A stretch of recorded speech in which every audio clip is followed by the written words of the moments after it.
is Karma Kanda. 9, to instruct a faithless person about the glories of the holy name. 10, to not have complete faith in the chanting of the holy name and to maintain material attachments even after understanding so many instructions on this matter. Every devotee who claims to be a Vaishnava must guard against these offenses in order to achieve the desired success, Krishna Prema. Once again, I welcome you all on Bhakti Japa conference call, and I thank you for joining here. Wishing you all a very, very happy Ekadashi. Prior to going to our Srimad Bhagavatam study, devotees, if you could kindly unmute yourself and announce your name and give me the opportunity to welcome you here. Hare Krishna. Hare Krishna Mataji, Dandavat Pranam, Srila Prabhupada ki jai, Guru Maharaj ki jai. This is Arvind Das from Chicago. Hare Krishna. Hare Krishna, Arvindaksh Prabhuji. Please accept my humble obeisances, Prabhu. All glories to Srila Prabhupada and Guru Maharaj. Thank you so much for every day joining Bhakti Sangha Japa conference call. Welcome. Hare Krishna. Hare Krishna, Nina Mataji, Dandavat Pranam, Srila Prabhupada ki jai, Guru Maharaj ki jai, Priti Dasi from Charlotte. Hare Krishna. Hare And happy Krishna. Ekadasi to everyone. Hare Krishna. Hari Bol, Priti Devi Mataji. Please accept my humble obeisances, Mata. All glories to Srila Prabhupada and Guru Maharaj. All glories to all the assembled devotees here in the wonderful occasion of Ekadashi. Welcome, Mataji. Please keep joining us. Hare Krishna. Hare Krishna. Hare Krishna Mataji, please accept my humble obeisances. All glories to Srila Prabhupada and Shri Guru and Shri Gauranga and all the assembled devotees. This is Yashamati Priya Devidasi from Chicago, and happy Ekadashi to everyone. Hare Krishna. Krishna. Mataji, Dandavat Pranam Mata, Srila Prabhupada ki jai, Guru Maharaj ki jai. Thank you so much for joining on this auspicious day, Mataji. Please keep giving us your association. Hare Krishna. Hare Krishna Mataji, Nina Mataji. This is Trupti from London. My humble obeisances to Guru Maharaj. All glories to Srila Prabhupada. All glories to all Vaishnavas everywhere. Happy Ekadashi. My Dandavat Pranam to you too. And we're happy to join your association. Thank you. Hare Krishna. Hare Krishna, Trupti Mataji. Please accept my humble obeisances, Mata. All glories to Srila Prabhupada and Guru Maharaj. Thank you so much for joining Bhakti Sangha Japa conference call. Yes, His Holiness Candramuli Swami Maharaj will be joining in a couple of minutes. And thank you for giving us your association, Mataji. Hare Krishna. Hare Krishna. Hare Krishna, Nina Mataji, please accept my humble obeisances. All glories to Srila Prabhupada. This is Vinita Gandharvika Devidasi from College Station, Texas. Wishing all of you a happy Ekadasi. Hare Krishna, Vinita Mataji, please accept my humble obeisances, Mata. All glories to Srila Prabhupada and Guru Maharaj. Thank you so much for all your services, Mataji. All glories to your services, Mata. And yes, happy Ekadashi to you too, Mataji. Welcome. Hare Krishna, Nina Mataji, all glories to Srila Prabhupada and Guru Maharaj. My humble obeisances to you and all the devotees. This is Krishna Kumari Devidasi from Raleigh. Happy Ekadasi to everyone. Hare Krishna. Hare Krishna, Krishna Kumari Mataji. Please accept my humble obeisances, Mata. All glories to Srila Prabhupada and Guru Maharaj. Thank you so much for joining Bhakti Sangha Japa conference call every single day. Thank you, Mataji, and welcome. And happy Ekadashi to you too. Hare Krishna, Nina Mataji, please accept my humble obeisances. My humble obeisances to all the assembled devotees. All glories to Srila Prabhupada, all glories to Shri Guru and Gauranga. This is Sundarangi Radha Devidasi from India. Hare Krishna, happy Ekadasi Mataji. Thank you. Hare Krishna, Sundarangi Mataji, Dandavat Pranam Mata, Srila Prabhupada ki jai, Guru Maharaj ki jai. Thank you very, very much for joining Bhakti Sangha Japa conference call, Mataji. Please don't hesitate to spread the word to your friends and family and neighbors so everybody from there can join us too. And yes, happy Ekadashi to you, Mataji. Welcome. Hare Krishna, Nina Mataji. Please accept my humble obeisances. All glories to Srila Prabhupada and Shri Guru and Shri Gauranga, and all the glories to the assembled devotees. This is Manjulila Devidasi from Naperville, and happy Ekadashi to everyone. Hare Krishna. Hare Krishna, Mataji, please accept my humble obeisances, Mata. All glories to Srila Prabhupada and Guru Maharaj. Thank you so much for your wonderful chanting, Mataji. I listen to that every day. How nice. Thank you for gracing this Bhakti Sangha Japa conference call, Mataji. And happy Ekadashi to you too. Welcome. Krishna, Nina Mataji, please accept my humble obeisances. All glories to Srila Prabhupada. This is Shyama Gauri Devidasi from Charlotte. Hari Bol, Shamagori Mata Ji, Dandavat Pranam Mata at your lotus feet. All glories to Srila Prabhupada and Guru Maharaj Mata Ji. All glories to your wonderful services, Mata Ji. Please keep giving Happy us all your Ekadashi to blessings. you. Thank you, Mata Ji, and happy Ekadashi to you too. Hare Thank you Krishna. for joining. Hari Bol. Devotees, before we go ahead with our greetings further, I will quickly go ahead and introduce our keynote speaker, His Holiness Candramuli Swami Maharaj. Candramuli Swami Maharaj will be giving us the lecture on Srimad Bhagavatam class, and here is a brief intro about him. His Holiness Candramuli Swami Maharaj is a disciple of ISKCON founder Acharya His Divine Grace, A.C. Bhaktivedanta Swami Prabhupada, and is also an initiating spiritual master within the ISKCON movement. Maharaj was born in New Jersey in 1947. Maharaj came in contact with the International Society for Krishna Consciousness in Denver, Colorado at the tender age of 24. In 1973, he began practicing Krishna consciousness in New York City, and shortly thereafter began serving at the New Vrindavan Farm community in West Virginia. That same year, he received initiation from His Divine Grace, A.C. Bhaktivedanta Swami Prabhupada. In 1986, His Holiness Candramuli Swami Maharaj accepted the sannyas order and began preaching in Cincinnati, Columbus, Ohio. In 1995, he began serving as a resident sannyasi in Chicago, where he was based until 2013, when he relocated to Karlovac, Croatia. At present, Maharaj offers spiritual guidance around Europe, USA, and India. Maharaj has also written a book called Krishna's Way, Natural Living, about the importance of Varnashrama and spiritual ecology. This was a brief introduction about His Holiness. Until Maharaj joined, devotees, feel free to unmute yourself, announce your name, and give me the opportunity to welcome you on Bhakti Sangha. Hare Krishna.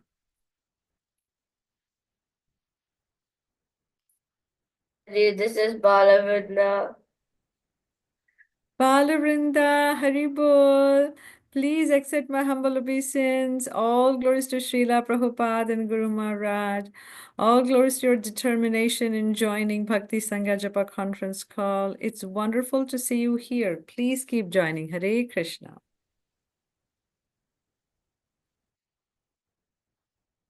Happy Ekadasi Mataji. Happy Ekadashi to you too. Hare Krishna.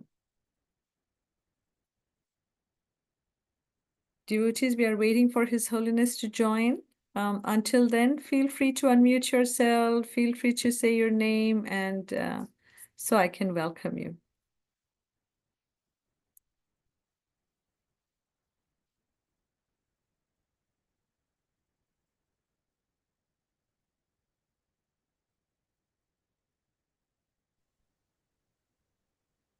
Otherwise, we can continue. Sorry. Hare Krishna, Nina Mataji, please accept my humble obeisances. All glories to Srila Prabhupada and all the assembled devotees. This is Indulekha Karuna Devi Dasi from Elcon, wishing everyone a very happy Ekadashi.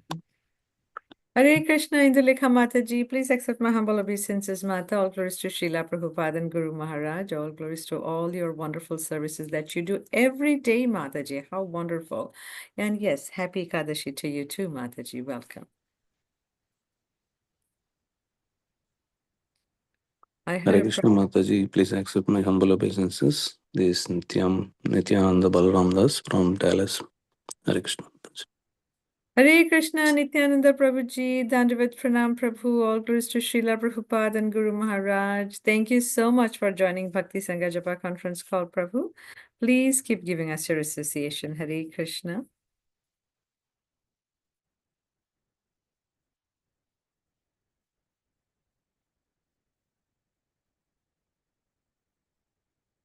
So we are still waiting for His Holiness Candramuli Swami Maharaj. Hare Krishna Maharaj, please accept my humble obeisances at your lotus feet. All glories to all the Guru Maharajas, all glories to Srila Prabhupada, and all glories to you, Maharaj. And a very happy Ekadashi to you. Maharaj, whenever you're ready, we will We have begun Canto 8 already. We are in Chapter 1. So if you could kindly enlighten us from Canto 8, Chapter 1, verse 20 through 29. Whenever you're ready, you may take the call over. Hare Krishna.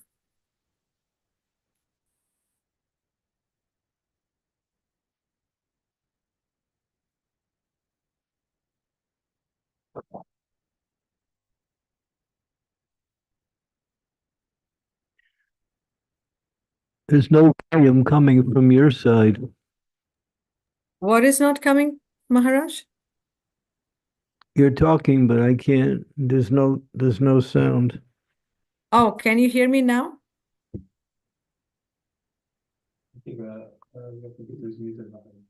Hmm?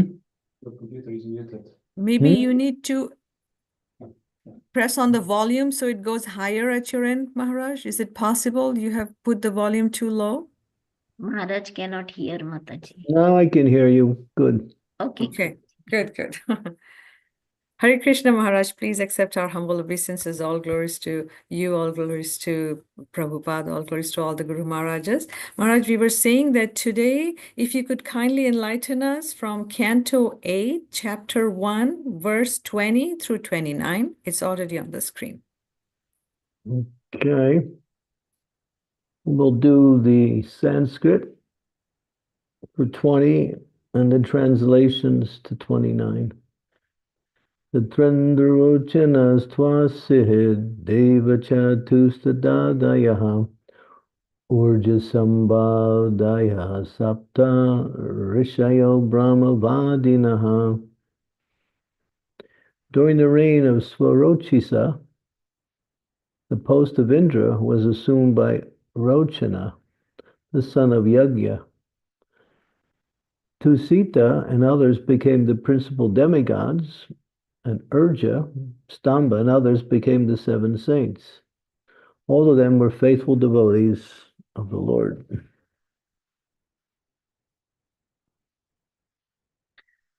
Vedasira was a very celebrated rishi.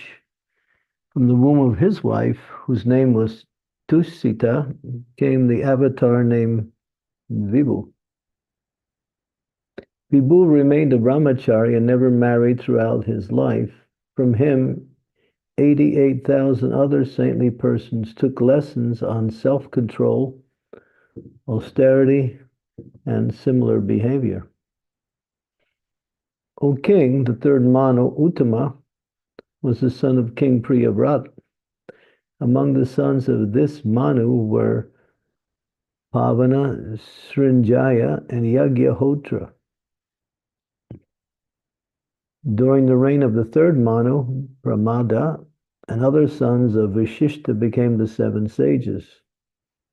The Satyas, Vedasrutas, and Badras became demigods, and Satyajit was selected to be Indra, the king of heaven. In this Manvantara, the Supreme Personality of Godhead appeared from the womb of Sunrita, who was the wife of Dharma, the demigod in charge of religion. The Lord was celebrated as Satyasena, and he appeared with other demigods known as Satyavratas. Satyasena, along with his friend Satyajit, who was the king of heaven, Indra, killed all the untruthful, impious, and misbehaved yakshas, rakshasas, and ghostly living entities who gave pains to other living beings. The brother of the third Manu, Uttama, was celebrated by the name Tamasa, and he became the 4th Manu. Tamasa had 10 sons, headed by Prithu, Kyati, Nara, and Ketu. During the reign of Tamasa, among the demigods were the Satyakas, Aris, and Viras. The heavenly king Indra was Trishika.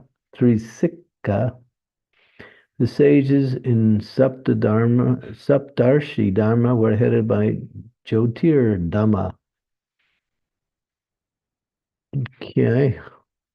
Devavritya namam devavritrayo nama vrittanastanayam nirpam nastakalena yaveda vidrita swena tejasa. O king, in the Tamasa Manvatar, the son of Vidrita, who was known as the sons of Vritra were known as the Vaidritis, also became demigods. Since in the course of time the Vedic authority was lost, these demigods, by their own powers, protected the Vedic authority. In the Tamasa Manvantar, there are two kinds of demigods, and one of them was known as the Vaidritas. The duties of the demigods is to protect the authorities of the Vedas. The word Devata refers to one who carries the authority of the Vedas, whereas Rakshasas are those who defy the Vedic authority. If the authority of the Veda is lost, then the entire universe becomes chaotic. Therefore, it is the duty of the demigods, as well as the kings and aides of government, to give full protection to the Vedic authority. Otherwise, human society will be in a chaotic condition in which there cannot be peace and prosperity. Mirandasya Ganajana Salakaya Chaksu Unmilitam Yena Tasmai Sri Gurave Namaha. Sri Chaitanya Manobhistam Staptitam Yena Bhutale Swayam Rupa Kadam Mayam Dadati Swam Padantikam. Nama Om Vishnu Padaya Krishna Prastaya Bhutale Srimakti Bhakti Vedanta Swami Tinamine Namaste Saraswati Deve Gaudavani Pacharine Nirvisesa Sunyavadi Pastyatya Desatarne Vanchakalpa Tarubhascha Kripa Sindhu Vevacha Patitanam Pavanebhyo Vaishnavebhyo Namaho Namaha. Sri Krishna Chaitanya Prabhu Nityananda Sri Advaita Gadadhara Sivasari Gaur Bhaktavrindam Hare Krishna Krishna Krishna Hare Hare Hare Rama Rama Rama Hare Hare. So there are 71 Manus in the day of Brahma, and in the lifetime of Brahma, there's 504,000 Manus. The Manus maintain the standard of civilized rule based on Vedic authority. The original Manu I was mentioned was Swayambhuva Manu, who was a very powerful king. The Manus are usually kings. They are Rajarsis. They are not simply rulers, but they are guided by religious authority and religious principles. They maintain the order within society. They annihilate miscreants when there becomes a disturbance in society. And they serve the people according to the needs of the people, both materially and spiritually. The Swayambhuva was the first one to create what is called the Manu Samhita, which are the books of Manu. The books of Manu are usually the law books for a particular time and place. And as the Manus change, the law books can also be adjusted according to time, place, and circumstance. But the principles remain the same. The details may change. So, and you see here that the demigods assist the king in his rule. And if the king cannot handle the disturbances caused by the demoniac forces, then the demigods come with their forces and fight against the miscreants, the demons, yakshas and rakshasas, and various kinds of categories of demons. There are as many demigods categories there are also many demon categories also. Kusmandas, jinns, and various other categories of demons. And their business is to cause trouble to others. even today we have such difficulties in the world, and it's all caused by the demons. Some people think it's just, mismanagement. It is mismanagement. That's their business, to create chaos in all sectors of life and exploit people and control people. The demons are there. They're there today. They've been there since the beginning of time, and they'll be there continuously as long as there's the material energy is there. So one should not get alarmed to think that these calamities are some kind of anomaly. They come as long as there's demons. But it's the duty of the devas, headed by King Indra, to cut short the demons. And if they can't do that, the demons become too powerful, then they go to Brahma and they pray to Brahma for support. And Brahma goes to Krishna, and by Krishna's arrangement, things happen. Just for instance, when the Hiranyaksha was causing difficulty, so much so that he was exploiting the earth for gold, and so much of his exploitation caused the earth to fall from its natural orbit into the Garbhodak ocean. And there was a calamity. Now the earth needed to be rescued. And the demigods could not do it. They didn't have the power. And the demon was still in control. So they went to Brahma, and Brahma meditated on Krishna. And by his meditation, from the nostrils of Brahma came a little tiny boar, which instantaneously grew into a gigantic boar covering the entire sky. And that was the incarnation of the Lord known as Varahadev, who challenged the demon and killed him eventually. So when the demigods cannot manage, when the local governments who are pious by nature, or at least when we have pious governments, nowadays we don't have pious governments. We don't have rule by saintly authority.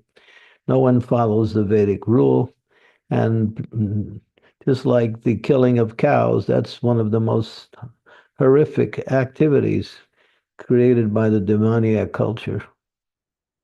That causes so much calamities in the world, because these cows are Krishna's gift to the human society to sustain dharma and to provide all the material needs, along with the earth and the cows together, provide all the material needs that the living entity requires in order to live prosperity, nice food, herbs, proper climate control. Everything is there. And of course, medicinal things when needed. Everything is there through the earth and cows, these two things. And that's the foundation for Brahminical culture. When cows are protected and given prominence in society, and then the Brahmins lead according to religious principles, as mentioned in the Vedic authority, according to time, place, and circumstance, governed by saintly rule, then the earth becomes prosperous. All the living entities on the earth become happy, and ultimately they can practice very successfully going back home, back to Godhead. So you'll see the Manus are Kshatriyas, and sometimes they have to fight against the demons.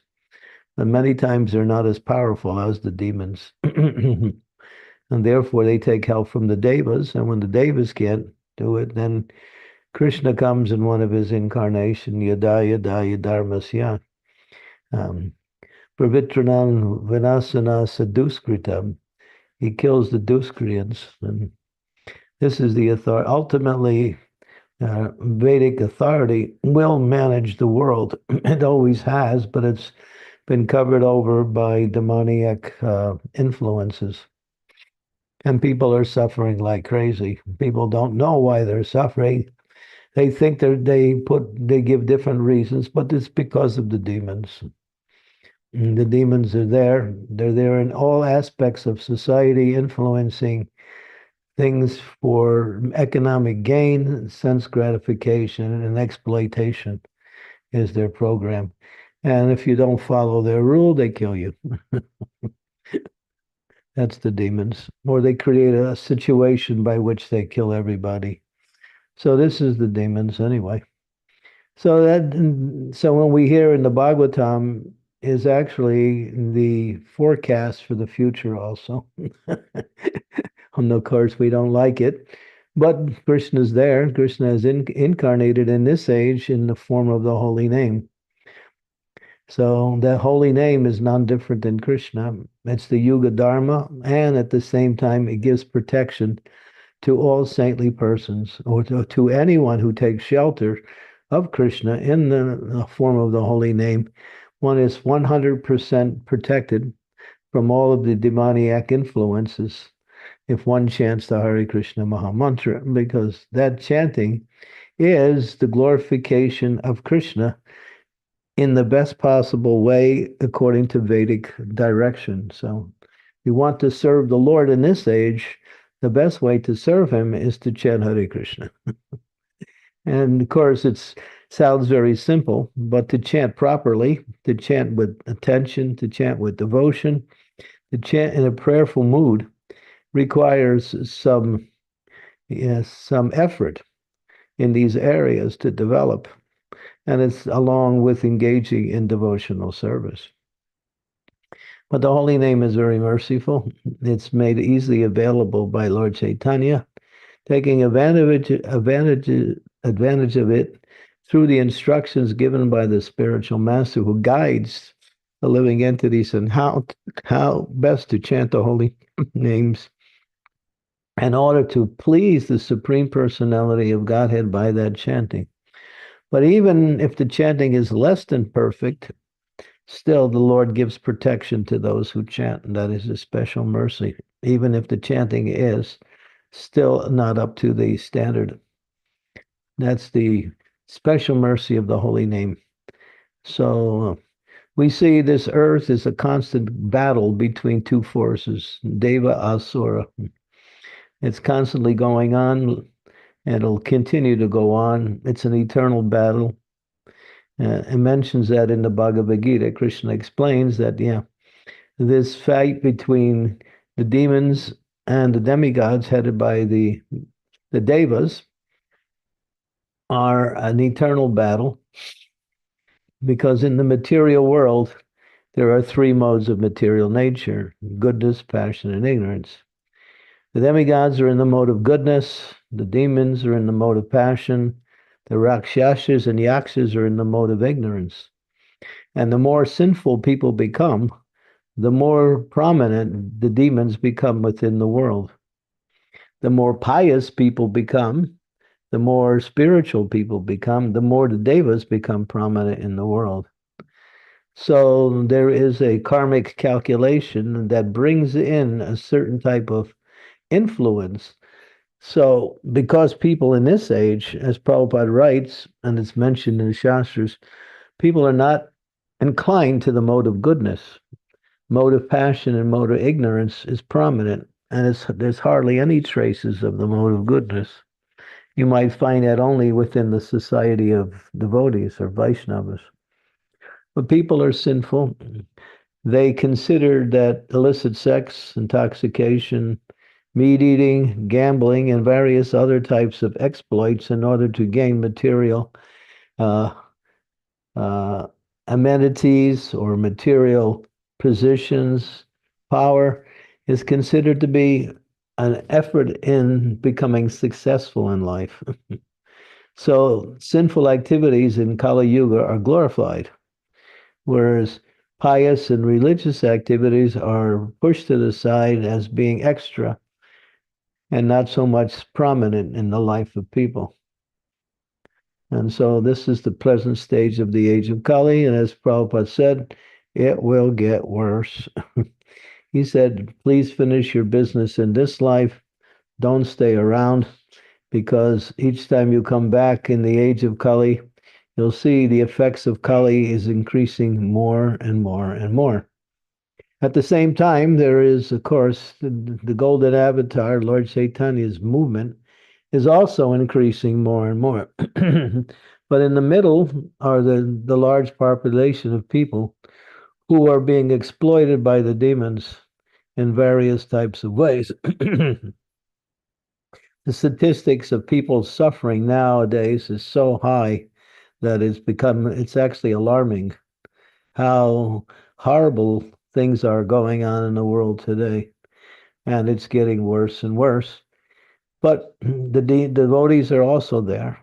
But the devotees are empowered by Lord Chaitanya as long as they stay strict in chanting their 16 rounds every day and following their long 4 regulative principles. They are in the position not only to protect themselves against demoniac forces and influences, but also to give protection to others through their efforts. So it's an interesting time in history. If you like excitement, welcome to Kali Yuga. It's the age of excitement. If you're trying to stabilize your life, forget it.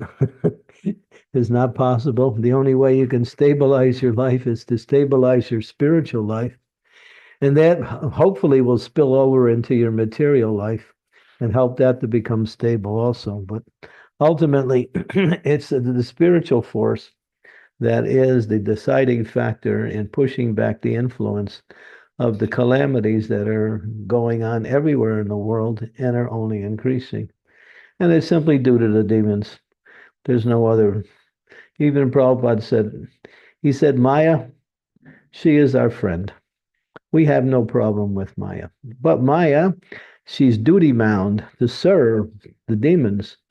So because she serves the demons are also becoming, more and more powerful.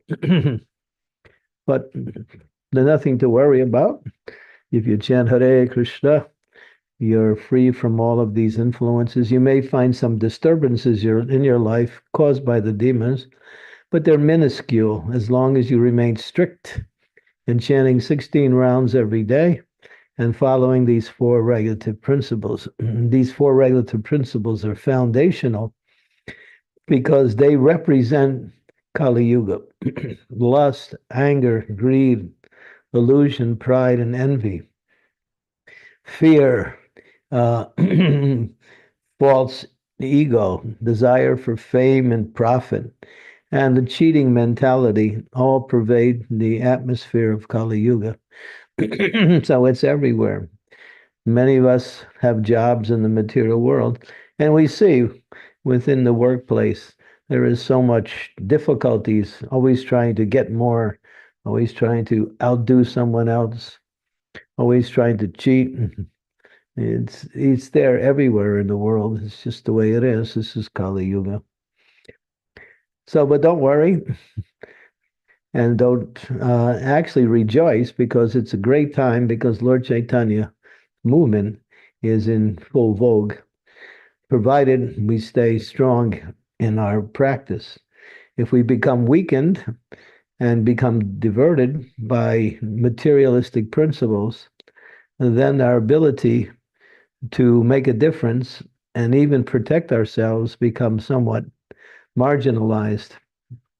So stay strong in your Krishna consciousness, not only for your own spiritual advancement, but for the protection of everyone that is connected with you. You can help others by the strength of your own spiritual practice like that. So these 4 regulative principles are essential. No meat eating, no fish, no eggs. Meat eating means to kill other living entities for the sake of enjoying our tongue, exploiting others simply for our own greedy, lusty satisfaction of the uncontrollable sense known as the tongue. So people will do anything to satisfy the tongue. The tongue is the most difficult to satisfy. We even pray that. And when we read Sarira Vijaja Jatendriya Teheka Jive Fele Visaya Sagare. So the tongue is the most difficult to control. It speaks all kinds of crazy things, and it eats all kinds of things that are abominable and that are sinful.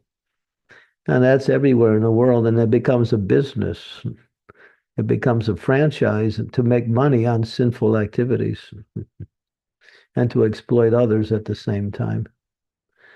And then we have no meat eating, no fish, no intoxication, which means no alcohol, no forms of drugs. Of course, even prescription drugs, we have to be very careful not to overindulge in prescription drugs in the name of health development. That's another form of intoxication. You can also get addicted to your prescription drugs, and that's another form of intoxication. So be careful, learn how to do that in such a way that you don't fall into that trap. And then, of course, the drugs that are illegal. Even nowadays, what's illegal? What's legal is also illegal. Within the last 5 years or so, or maybe even sooner than that, they've legalized marijuana all around the world now. Everybody can take marijuana. So that's another form of intoxication. And it seems to be now authorized, and now it's become a business. So these things are there. This is Kali Yuga. Kali's on the rampage, and he's expanding his influence in every area of the world. And then you have illicit sex. Sex is a propensity of the living entity to enjoy sex life, but it has to be regulated. And of course, the scriptures say just for in marriage and only for the procreation of children. And that's the regulation. And one can practice that as they practice their spiritual life, because Krishna consciousness, chanting the holy name, reading the books, taking prasadam, associating with devotees, give one a higher taste.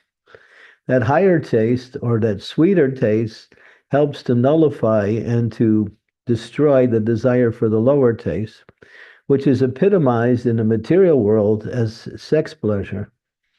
So, but for one who is fixed in Krishna consciousness, sex pleasure, the thought of it is just a form of abomination. They think, oh, how can anybody find happiness in that? Yeah, they actually see it that way because they're tasting something higher. What was it? Jamunacharya. He actually speaks one verse. He used to be a king, enjoying various kinds of royal pleasures. And then he came back to his devotional life, which was there at the beginning of his life. And he became a great personality, so much so that he became the spiritual master of Ramanujacharya, the head of the Sri Sampradaya. And he writes, now that when I think of sex life, my lips curl in disgust and I spit on it. Prabhupada Prabhupada says, I spite on it. And so he's showing by example, the one who has a higher taste looks at the lower taste that people in this material world chase after as simply abominable. So we need to get that higher taste, but to regulate the activities of sex life is the purpose of marriage.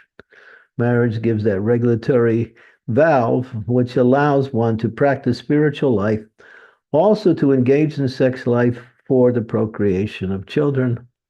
And that is also a duty for those who are in household life, to bring Krishna conscious children into the world and guide them towards the goal of life, which is, of course, to go back home, back to Godhead. And the last thing is gambling. Gambling is trying to get something for nothing. According to one's karma, one will get whatever they can get. Therefore, one cannot increase one's happiness nor decrease one's suffering. It's already allotted according to one's collective karma at the time of birth. And as the living entity acts in this material world, they create additional karma. And so they get different kinds of reactions, both good and bad, based on the quality of their activities. And so it says that one should not engage in any kind of gambling, trying to get something for nothing. Everything is allotted. You can't increase your happiness. You can't decrease your suffering. The only way you can increase your happiness and decrease your suffering is to come to Krishna consciousness. Then your material karma is no longer working to give you the results. Then it becomes what we call akarma, that karma which is not karma, but which is the results of devotional activities. One experiences transcendental happiness through the process of devotional service. And another form of, Prabhupada also says frivolous sports, engaging in various types of sporting activities that are frivolous. And that's another form of gambling. And you see people go to various types of sporting events and they bet money and they either win or lose. This is gambling, what we say, right out in open. And then to watch television, to watch karmi television, to watch material television is another form of gambling, because on those televisions you'll see advertisements and activities for illicit sex, intoxication, meat eating, and gambling. They propagate that through the media, and it's become very much a way of entertainment now. So devotees refrain from watching karmi television. As one devotee was giving a lecture in Chicago, he was a great devotee. He was born in Nasik. His name was Mahavishnu Swami. He left his body when he was about 92. He's a great soul. He was giving a lecture. I was sitting there, and there was about, I don't know, 300 or 400 people listening to his lecture. He said, now you go home, you take your television, and you throw it in the river. There was a pin drop silence in the audience.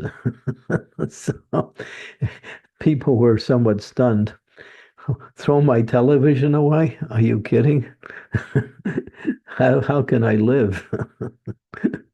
But we have what is called Krishna conscious videos and Krishna conscious activities through the media, which are the perfect, not only substitute, but the antidote for overcoming these illicit forms of entertainment. So devotees can watch these things, not too much, but within, if you have that tendency, to some degree. But better to use your time engaged in devotional service, serving in one way or the other. That will give you greater merit in your Krishna conscious practice. Okay, so follow these 4 regulative principles, which are foundational to making advancement in spiritual life and pushing back the effects of Kali Yuga and the influence of the demoniac culture, which is so all-pervading in today's modern society.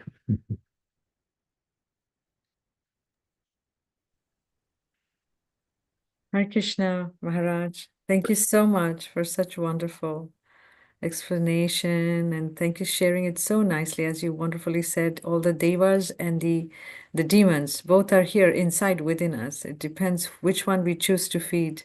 And yes, how wonderful if we can keep our attention fixed, our mind fixed on spiritual practices, that will bring some stability in our spiritual life, which might, by mercy of the Lord, can roll over to the material life and bring stability there. So our only hope is to make sure that we really do and consistently do our spiritual practices regularly. Thank you, Maharaj. I would like to add something to what you said. The demons, the demoniac tendencies and the godly tendencies are within us, but I was referring to there are actual beings who are demons. I'm not just talking about tendencies. There are personalities who exist. They are of demoniac nature. It is a species. It's created by the Supreme Lord. They have their own planets, and according to the karma of a particular planet, when it goes up, it's interesting. It's also mentioned that when the piety of the earth goes up, the spirituality of the earth goes up, the earth actually raises itself higher in the cosmos. When the weight of sinful activities burden down on the earth starts to drop down and starts to fall a little bit from its orbit. And so this is all due to demons who are influencing everyone in materialistic life. So Maharaj, they're influencing subtly our mind. Not subtly, directly. They're right in front of you every moment, telling you that you can, enjoy these activities, illicit sex, intoxication, meat eating, gambling, what else? If you can get more money than your competitor, then you're considered successful. Right. Hard struggle and they're always trying to corral all of the resources in the world for their own lusty, just like you can't hardly buy gold anymore because the demons have controlled the gold market, the silver market also. They're powerful. They're everywhere. I mean, just go to the 16th chapter of Bhagavad Gita. Krishna explains everything. It's right there in front of you. Maharaj, you just mentioned they have captured the gold market. And so how, if you could give an example, please? Yeah. How much does it cost to buy an ounce of gold? Oh, you mean inflation? Okay. Well, you can hardly get it, even if you want it. If you have to buy it, it's like, Oh, expensive. Okay. yeah, go, just for the sake of, understanding, go to the 16th chapter of Bhagavad Gita. And turn to verse, I think it's verse 11 or 13. Let's see. And this is Krishna speaking. It's not some demigod or some great sage. This is Krishna. He's giving direct statements. Let's see. We can find the right verse. Yeah, 13 through 15. You can read that. 13 through, okay. The demoniac person thinks, so much wealth do I have today, and I will gain more according to my schemes. So much is mine now, and it will increase in the future more and more. He is my enemy, and I have killed him, and my other enemies will also be killed. I am the Lord of everything. I am the enjoyer. I am perfect, powerful, and happy. I'm the richest man, surrounded by aristocratic relatives. There is none so powerful and happy as I am. I shall perform sacrifices, I shall give some charity, and thus I shall rejoice. In this way, such persons are deluded by ignorance. Yeah, so Krishna gives the mentality of the demons. This is how they think. It's not some theory. This is a reality. Our mentality also, Maharaj, no matter how much we practice, we've noticed during the time of the day, it can also change because of the effects of the modes of the nature. Our mentality ourselves, even though we think, oh, we are doing pious things, however, it still gets affected. So I was thinking yeah. Well, we're affected by the media. We actually believe the media. We believe what they say is actually, but the media is also controlled by the demons.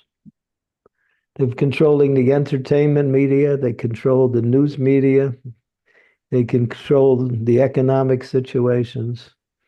A lot of areas, they're also trying to control religion, but they can't control it directly. They control it indirectly. They're everywhere, the demons. How do they control religion indirectly, Maharaj? Yeah, they infiltrate into religion and in the role of a devotee, and they try to move it away from eternal religious principles. They make it what is called good works.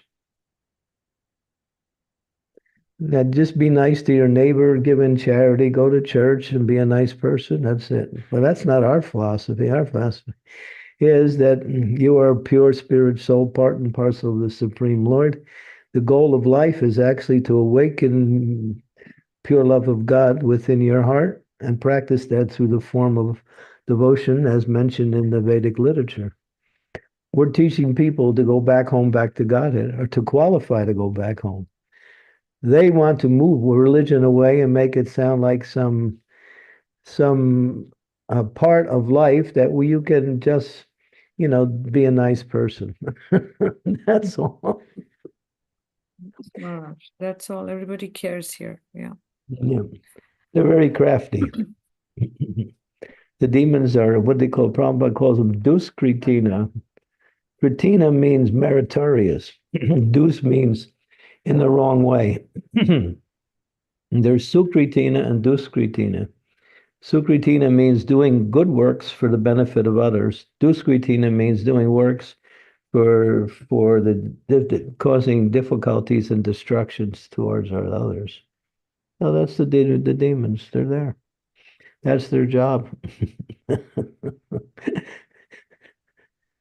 They actually, some of the demons that are now in the world, they actually have demoniac forms, but they can also change their form at will. And they look like nice guys with suits and ties and everything. They have satanic rites. They do all kinds of crazy stuff. This is not some science fiction on the television. This is the situation in the world today.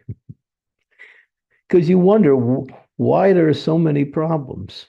People are by nature are good. People don't want problems. People want to live a nice life, but the demons don't let you. They won't allow you, and they create so many reasons, or so many ways to divert you and cause you to think like they think. And that's the propaganda of the media. The media is a propaganda tool for the demons, that's all. That's why we should just hear from Krishna conscious sources, and then we'll get everything clear.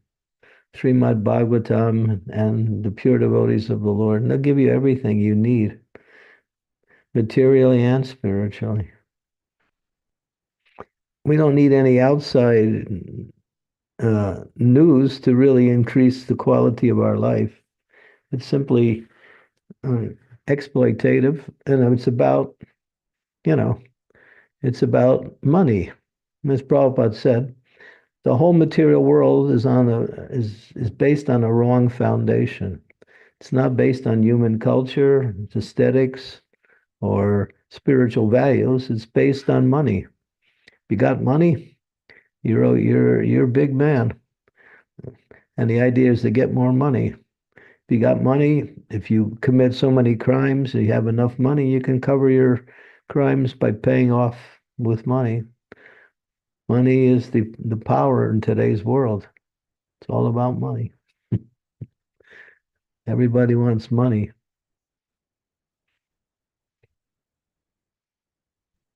Right, Maharaj, we have several people that have raised their hands. Please feel free to unmute yourself. Shamaguri Mataji, you have raised your hand, Mata. Mataji, Shiv Kumar Prabhuji has raised first. Shiv Kumar Prabhuji, would you like to go ahead, please? Thank you. Hare Krishna Maharaj, please accept my humble obeisances. Nice and loud. Prabhuji, Shiv Kumar Prabhu, if you could speak a little louder, please. We could not hear you. He's soft-spoken by nature. For him to get loud is like Donald Trump to speak softly.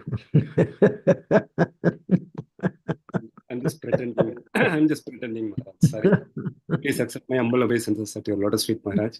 So, Maharaj, one question, Maharaj. Of the four legs of Dharma, the austerity, cleanliness, mercy, and truthfulness, how do we understand that truthfulness still prevails in Kali Yuga, Maharaj? Yeah, by the presence of the devotees, by the presence of the Sankirtan movement, it's still there. The last leg of religion, it is called. Satsrup Maharaj wrote a whole book called The Last Leg of Religion, Truthfulness. Yeah. So it's also mentioned throughout the scriptures. There's still some truthfulness left. But they're trying to destroy that with lying propaganda. The element to destroy truthfulness is to teach people or to convince people they don't have to follow any authority. They can make their own decisions in life. So they create this mood of anti-authoritativeness. And ultimately, they give you the authority, but you can't even see it. They tell you don't follow authority, but then follow us. So it's very insidious. It's really quite, what we say, cunning. If you can break people's allegiance to standard authorities, such as authority within the family, children following their parents, that's also being ripped apart by today's society. Authority within the society, students following their teachers, that's being destroyed fast. Even teachers now are they have to have bodyguards to protect themselves against the students. This is all kinds of crazy things, and authority in spiritual circles also. Don't follow that authority. You can make it if you want to be spiritual. You can do it the way you want to do it. Why do you have to follow someone else? You're intelligent. You got some experience in life. You can think for yourself. This is the demonic.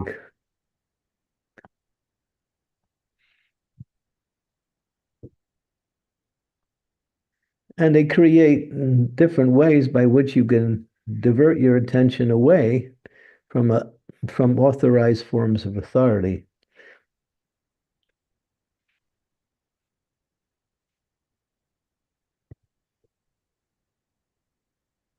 And it's everywhere.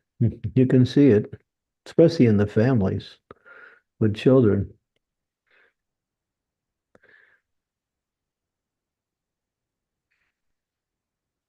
Maybe not so much in the Indian families, because there is some security there from growing up in that particular environment. But most Western families are just ripped apart by what we say individualism.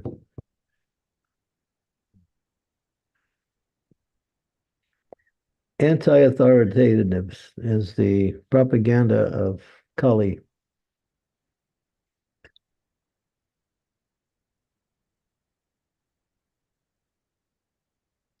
You can write your own book and then follow that book as your way of life.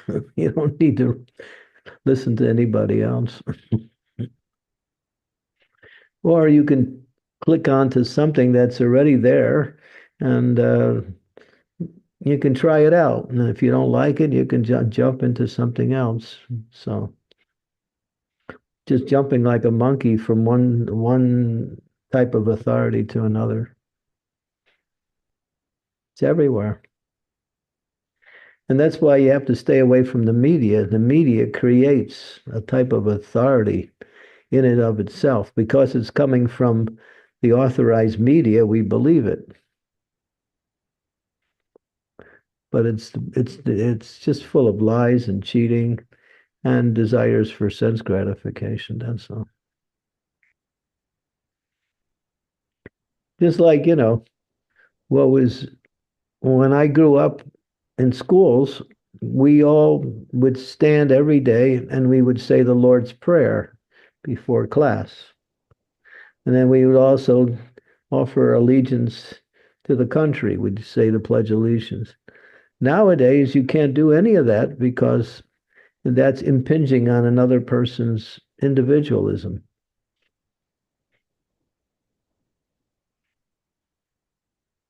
Can't say the prayer. You can't worship God in schools anymore because you're imposing your own way on somebody else.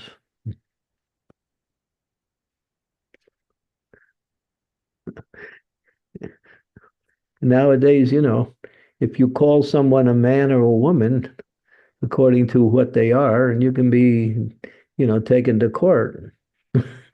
I'm not a man and a woman. I'm a kangaroo. That's my gender. It's become so absurd. It's not even demoniac. It's absurd.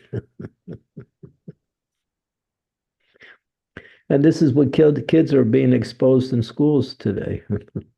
So, and they're making school books change now. They're changing the school books according to what they want people to believe. It's a whole, what we say, program to if you read the book 1984 by George Orwell, anybody read that book? 1984 by George Orwell. It was a famous book when I was around that time, and even now it's still got some. Take it, read it. You can read it. It's called Doublethink. It's not what you think that's important. It's what people say you should think that's important.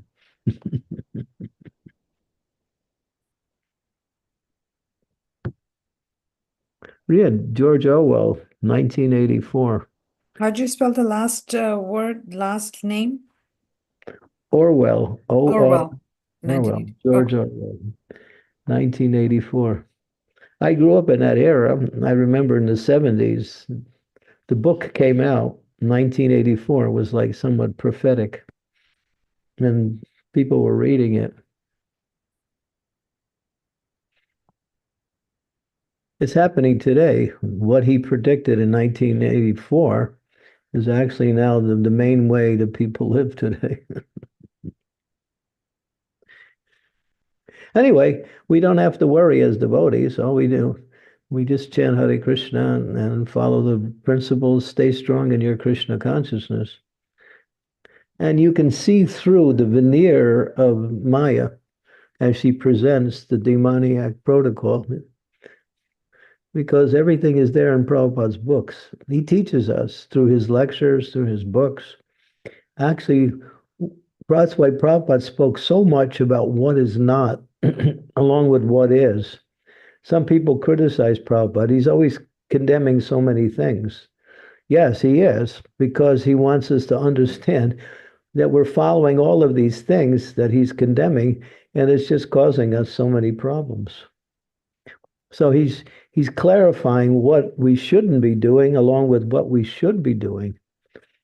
Some people say, well, you just should teach what you should be doing. Don't worry about what you shouldn't be doing. No, you got to know what to avoid so you don't fall into the trap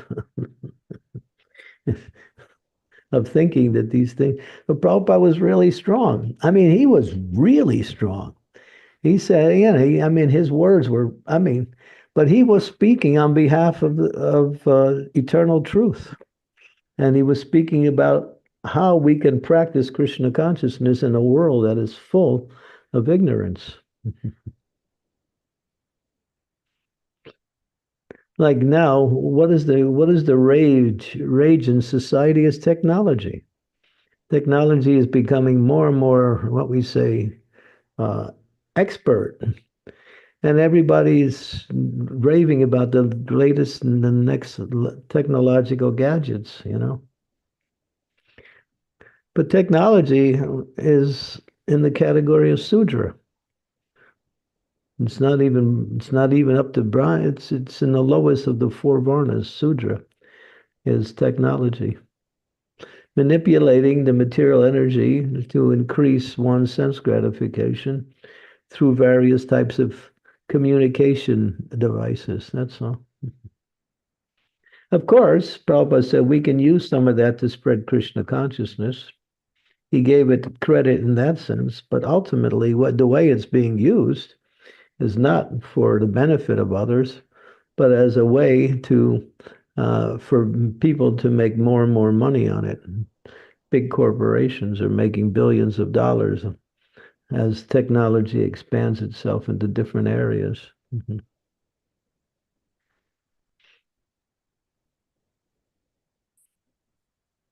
you so much, Maharaj. We have Sri Devi Mataji. Would you like to go ahead, Mata? Mhm. Thank you, Nina. Dear Guru Maharaj, please accept my humble obeisances. All glories to Srila Prabhupada.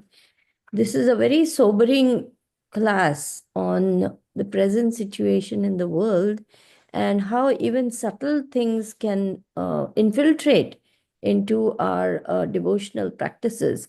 So, just to give you a recent example, I was in California and I wanted to carry some prasadam home to my son-in-law and daughter. And I said, "Can I have some sweets? I don't take sweets." So the host offered me chocolate-covered almonds. I said, "What is this? This is seems like chocolate." Saying, "Yes, in USA it is allowed." So I was thinking, same thing happened actually in UK as we were coming from the retreat. Devotees were distributing some chocolate and saying, "Yeah, in UK it's allowed." I was thinking, how is it that it's not allowed in some place, allowed in another place? So is chocolate really allowed, or is this some, subtle thing that has again crept in about, Well, when our society started back in the days of Prabhupada, chocolate was completely disallowed as being an intoxicant. It is. It's an aphrodisiac also. It's an intoxicant and it's an aphrodisiac. But the worst part of it is it's not a clean food. Because how they gather the cocoa beans and they gather them and then they smash them. And inside of the beans, there are bugs. So the bugs also get smashed in with the beans. And you're eating, dead bugs when you're eating chocolate also. So, but you can't notice it is now. It's sweetened and everything is. They don't clean the chocolate. They just gather the beans. They wash the outside of the beans, but inside the beans, there are various types of insects and others. So it's not a very clean food, that's for sure. Too much of it can increase sex desire, aphrodisiac. And what was the other thing I said? intoxicant. Yeah, it can also act as an intoxicant if you also take too much of it. I knew one devotee he was really into chocolate.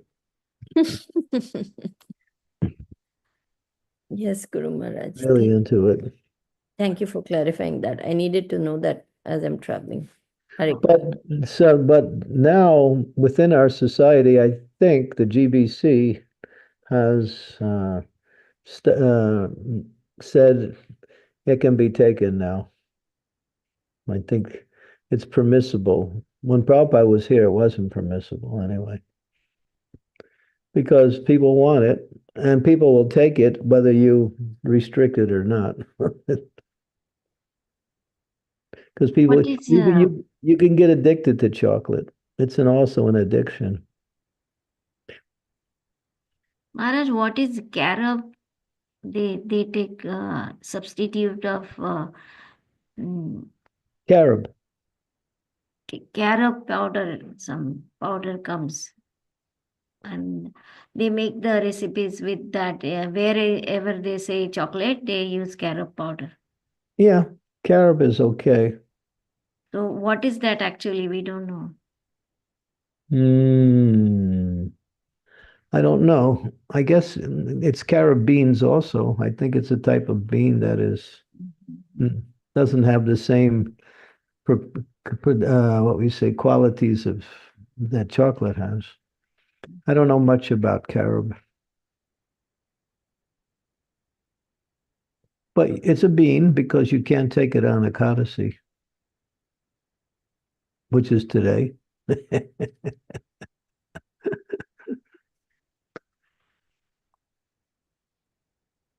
Yeah. So it's a bean. It's kind of a bean. It's a cocoa bean. I think it's called cocoa bean. Yes, Maharaj. Thank you, Guru Maharaj. Hare Krishna. Yeah. Hare Krishna Maharaj, please accept my humble obeisances. All glories to Srila Prabhupada. All glories to all your wonderful classes and services. Thank you so much for your mercy. Thank you so much for, telling all about four regulative principle. We are so fortunate to, because Srila Prabhupada has given us clearly four regulative principles. We should do this and we should not do this. Because in modern day society, even Hindu people, they are so much confused. They don't even really understand why we should not take meat or eggs or some fish or something. Some things like eggs or something, they won't even consider as a non-veg. And it's allowed like that, they say. Well, not completely, but partially that's due to the Western influence. Yeah. That's there also in India. People also.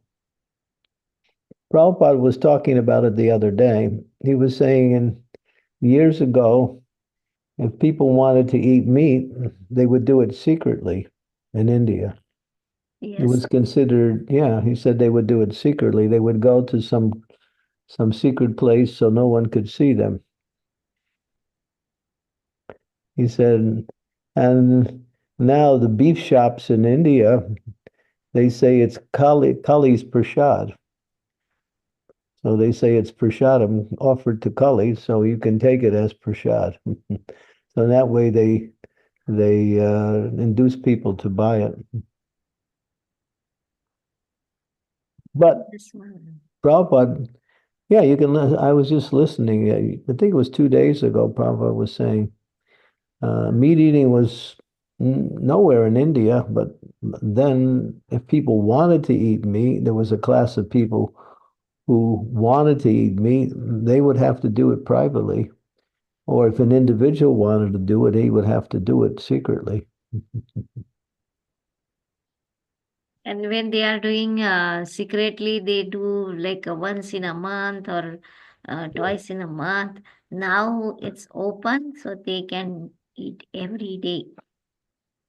Yeah, it's sinful because it causes another living entity to be killed in order for you to eat. So that's the sinful part. And the other part, it is also not so healthy either. Yeah.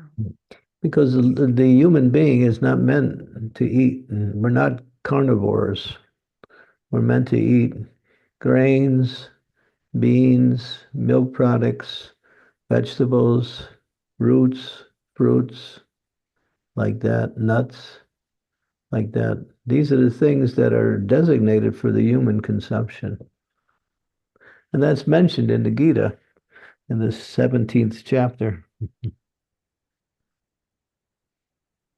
Meat is actually, it has to putrefy. It putrefies, it actually becomes putrid. But in order to hide the putrefaction, they add colors and dyes to it and various synthetic ingredients to give it some taste and to give it some color. But it's usually gray and we say very abominable looking.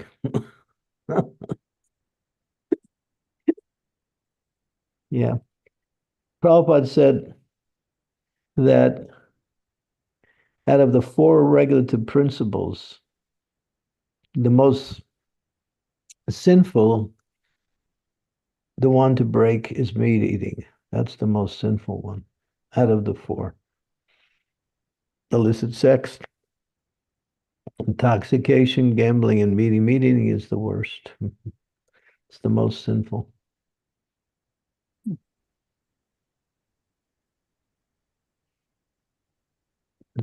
Did we lose anybody from the class? No. No. Maharaj, there are several questions also on the chat box. One is from John Prabhu. You're saying, Hare Krishna Maharaj, thank you so much for the class. Please accept my humble obeisances. Can you please explain more about the types of species of demons currently existing on our planet? Please forgive me if I'm asking something controversial, but can you say if there's any demons or negative influences who have tried or are currently trying to influence our movement? Oh yeah. Yeah. That's the battle we're facing. But Prabhupada really organized the movement very tight. So they can't do it from outside, so they're trying to do it from inside. That's there. You can read about it.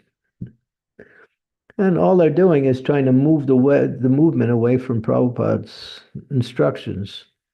For instance, Prabhupada said 50% of my mission is not finished. We haven't established Varnashram Dharma. So where is the emphasis on Varnashram in our movement? Hardly anywhere. And if you talk about it, and people agree, but nothing's happening in that area except for a few individuals who are working to make it happen according to their own practices. There's a few leaders that are working on it, but this should be a major forefront of the society to make Prabhupada's mission complete. He said 50% of my mission is incomplete. I haven't established Varnashram Dharma. So he asked us to do it. And we still haven't done it. So you wonder why. Why not? And when you ask why, you don't get any answers. So what I'm saying is a little controversial, obviously. But sincere devotees understand that if we can establish Varnashram Dharma, then our movement will take off like wildfire around the movement, around the world. That's the foundation for education and for engagement in devotional service. The principles that Prabhupada taught and the education that is needed in order to establish it. But when Prabhupada is asked, he was leaving the body. They asked Prabhupada, do you have any lamentation? Do you have any lamentation? Prabhupada didn't answer immediately. Is it because and the devotees were guessing, is because you haven't finished the translation of Srimad Bhagavatam? And so many things that he asked, and Prabhupada rejected them. And then he said, my lamentation is we haven't established this Varnashram. Yeah. So if we can do that in a big way, to get the society to completely back this program from everywhere in the world, and this movement will spread like crazy. But it's a process. It's not so easy. It requires education. It requires evaluation. It requires engagement. It's a whole program. Prabhupada spoke about it. Because Chaitanya Mahaprabhu, when he was asked about Varnashram, he rejected it. So people say, well, Lord Chaitanya rejected Varnashram. But he rejected Varnashram as not being the highest. He didn't reject Varnashram outright. When Ramananda Roy was speaking to Lord Chaitanya brought up Varnashram, and Lord Chaitanya said that is external. But the point was, he didn't say it wasn't necessary. He said it wasn't external and it wasn't the highest. Because Varnashram is actually the foundation for establishing both the material and the spiritual side by side. To engage devotees according to their nature in a particular ashram, fix them in both ashram and that requires a lot of education, work, evaluation. It takes some in order to do that. You have Bhakti Raghava Swami, who's He's leading the charge in Vanashram. Shivaram Maharaj also. A few other devotees, though, who don't speak about it so much, but are actually doing it in their own yatras also. But we need more emphasis on that. So why isn't that happening? That's the question. I can't give an answer of why it's not happening. It's just not happening.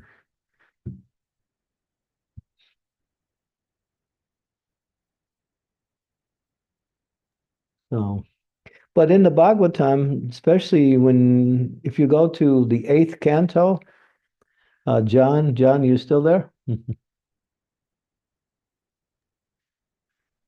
Where's John? Is he there? Dropped off. No, I think he dropped off.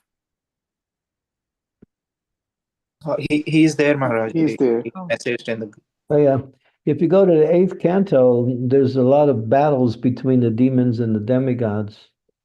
And in those battles, there's a listing of the different kinds of demons also. They're just like you have there had different categories of demigods. There's 3 main categories of demigods, and within the main categories, there's subcategories of different kinds of demigods, like siddhas, charnas, what is it? The Gandharvas, and these are a few of the demigods. There are many, many more categories, but the demons also have their categories too. Kusmundas, Rakshasas, Yakshas, Jinns. Jinns is another one. I don't remember all of them. You can read it in the 8th canto. That's the place you'll find them listed. Thank you, Maharaj. Thank you. But don't get too excited about learning the demon. Pisachas, yeah. It's not going to help your bhakti so much. But anyway, if you're interested, then it's listed. Thank you so much, Maharaj. Really appreciate that. Thank you. Okay. Thank you. Hare Krishna. Himangi Mataji, you had a question? Yeah, thank you, Mataji, for giving me the opportunity. Hare Krishna Maharaj, thank you for this enlightening class. I was just had a question about the news. So is it that we should absolutely not hear news at all, or we're allowed to hear like a little bit to stay current with what's happening, in the city or in the country? But a lot of the news is just, I could read you something by a retired news reporter who worked 50 years for the New York Times. It was his retirement speech. And he was being honored after 50 years in a retirement program. And he basically said, we're all prostitutes. We can't write what we want. He had 50 years of experience because any news that comes to be sent goes through a filtering system, and they put on what they want you to hear. There may be sophistry. Sophistry is half truth and half untruth. And there's a lot of that. So I have that speech written, and it's written out. And he gets really strong about his colleagues. Yeah.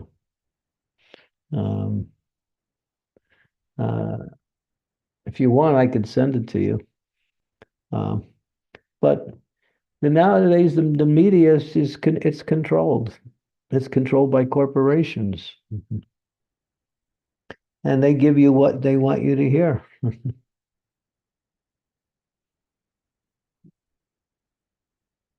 Okay, Maharaj. Thank you so much. And if you can share that article with Shamaguri Mataji, she can post it for all of us. Yeah, Okay.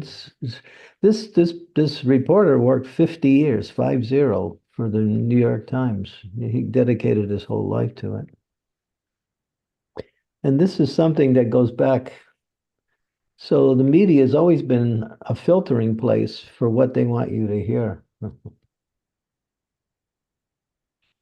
But what's actually going on is like another whole gamut of information that you'd be surprised, which they keep silent because it goes against their protocol or against their interest if to put these certain things out, so they don't. The media is controlled by giant corporations, just like what's that famous news agency, CNN? CNN is controlled by what's his name? Turner. What's his first name? Can't remember his name. He controls CNN, and he's a big corporate person. Turner Broadcasting. Huh?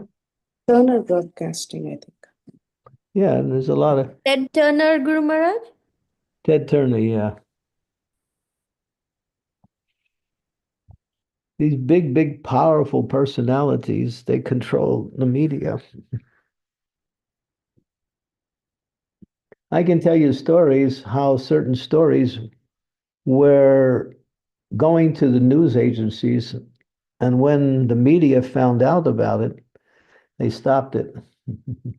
I have a whole list of that, but you wouldn't be, it just bore you to hear about this stuff anyway. But it's a fact.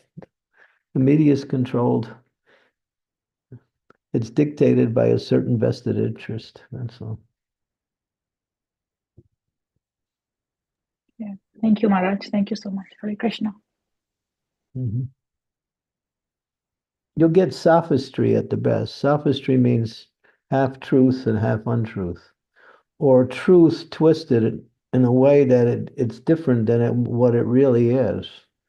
They take something that is truthful and they twist it to make it seem like something else. That's an art of, broadcasting. Raj, I wanted to share some info about carob. Some of the devotees have gone and posted it on the chat that it is a fruit that grows on the trees and pots. They've compared it to imli, although it is called a bean. So the understanding is that carob is a fruit, so it's not that bad. Mhm. But we're not allowed to take it on Kakadasi. There you go. Okay. Because if it was a fruit, we would be allowed to take it, but it's not a fruit, it's a bean. It's called carob bean.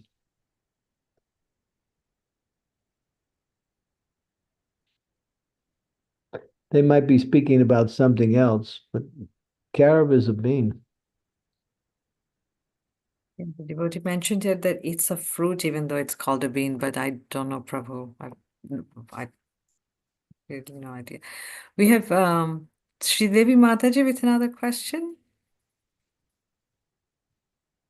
Guru Maharaj, as you're speaking about all these happenings that are presently taking place, and the fact that Varnashram is, relegated to occasional Bhagavatam lecture, one wonders, Lord Chaitanya wants that the whole world be flooded with Krishna consciousness, and devotees are working very hard at various levels, book distribution, prasadam distribution, seminars, presentations, so on. So will there come a time when the tide will turn and saintly rule will happen, so that Lord Chaitanya's prediction comes true? And if so, when can we expect that, the powerful will be actually saintly? You sure you want me to answer that?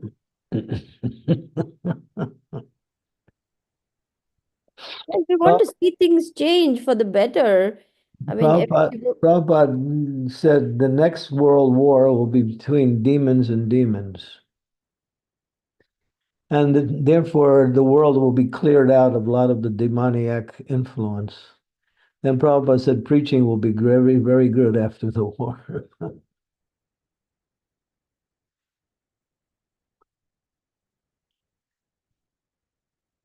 so that means things have to really get worse before they get on track.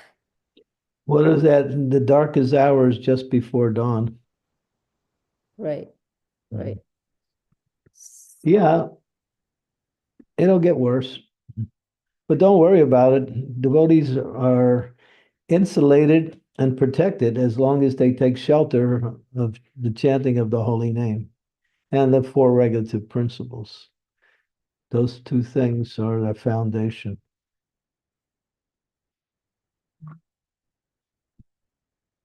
Devotees are protected by Krishna directly, not indirectly. Yes, Guru Maharaj. Thank you so much. Thank you so much, devotees. Any last minute question for His Holiness? Okay, we can stop here. Yes, let's offer our humble obeisances at Maharaj's holy feet. Vancha kalpatarubhyascha kripa Vancha kalpatarubhyaksha kripa patitanam pavanebhyo vaishnavebhyo patitanam namo pavanebhyo namah. vaishnavebhyo Vaishnavebhyo namo namo namaha. namaha. Srila Yes, Maharaj. Prabhupada ki jai, Wonderful, Ananta wonderful Koti class. Hare Vrinda ki Krishna. jai. Thank you, Maharaj. Yeah, just His one Holiness Jai, Chandramuli Swami Maharaj ki jai. Ki jai, jai. jai. Jai. Radhe Radhe. One question is Radhe Radhe. Gauranga. Maharaj is Maharaj is saying one speaking. Can thing. we all be quiet? Yeah. yeah, someone asked me for that article about the news agencies. Where do I send it to? You can put it in the chat, Maharaj, or you can send it to me. I can send it to the group, whatever is easy for you. I have your WhatsApp, but I don't think I have your email. Do I have your email too? Yes, Maharaj, you do. Or you Okay. can, yeah. Is there? I'll send you right now the email. Mhm. Yeah. Okay. Radhe Radhe. Radhe Radhe Radhe. Radhe. Hare Hare Krishna. Krishna, Radhe Maharaj. Radhe. Radhe Krishna. Shyam. Hare Krishna Maharaj. Hare Krishna, Guru Hare Hare Krishna. Krishna. Thank you, dear devotees, for Hare joining. We Krishna, will not Prabhuji. close the Dhanyavad call Prabhuji. here. We will read Ekadasi Mahatmya. Again, I'll stop this recording and start the another recording for that.